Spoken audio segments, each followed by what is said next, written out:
This is Ice Monotype versus the Tower Print Gold fight. I want Palmer to lead Regigigas, that would be the easiest win. Heatran would be more of a coin flip.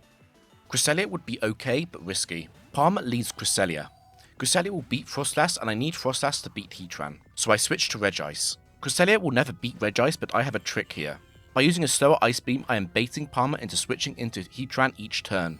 The chance of this is very high, but I keep getting unlucky. I should have had a bit more patience here and used Rest, or pivoted to using Thunderbolt instead, because Palmer only sends in Heatran when Regice is too low to survive Magma Storm.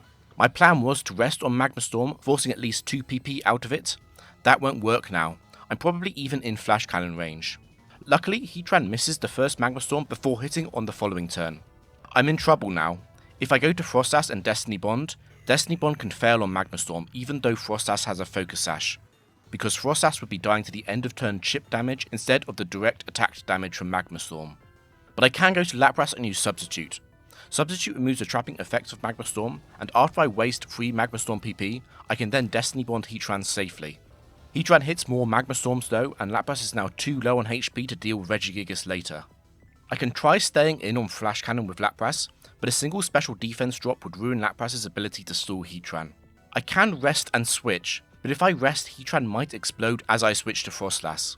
It's hard to say if this is actually a good outcome for me, since Regigigas would come out second against Frostlass and Lapras would be asleep. That extra turn I need to spend switching is one less turn as slow start, and Regigigas is then getting too dangerous too quickly. If Lapras was awake and at high HP, I could probably do this, as I would be able to set up on Regigigas before slow start ends. But sleeping, I don't have this time. I decided either Explosion or forcing Regigigas to hit multiple stone edges against Lapras is probably a better plan than staying in on Flash Cannon. Heatran explodes. This looks funny, but it was pretty likely. Regigigas comes in.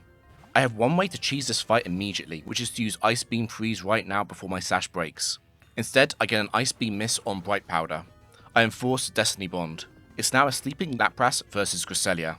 In theory, with average luck, I should win here. In reality, a 10% Psychic Special Defense drop and a 10% Signal Beam Confuse can ruin this, particularly if they happen early on. I can avoid most of that luck with Substitute, but I need to dodge that on the first 3 hits while I'm asleep. Unfortunately, Cresselia gets an early Special Defense drop. That means Psychic now breaks the Substitute and it makes Signal Beam Confuse much more threatening. Immediately after running out of Psychic PP, Cresselia also gets the Signal Beam Confuse. This Lapras does almost no damage back to Cresselia before setting up, and so I really am a sitting duck. I have to go through several more Substitute and Rest cycles, but Lapras manages to out-heal both Psychic and Signal Beam. Check the related video for the full Ice Monotype versus the Frontier.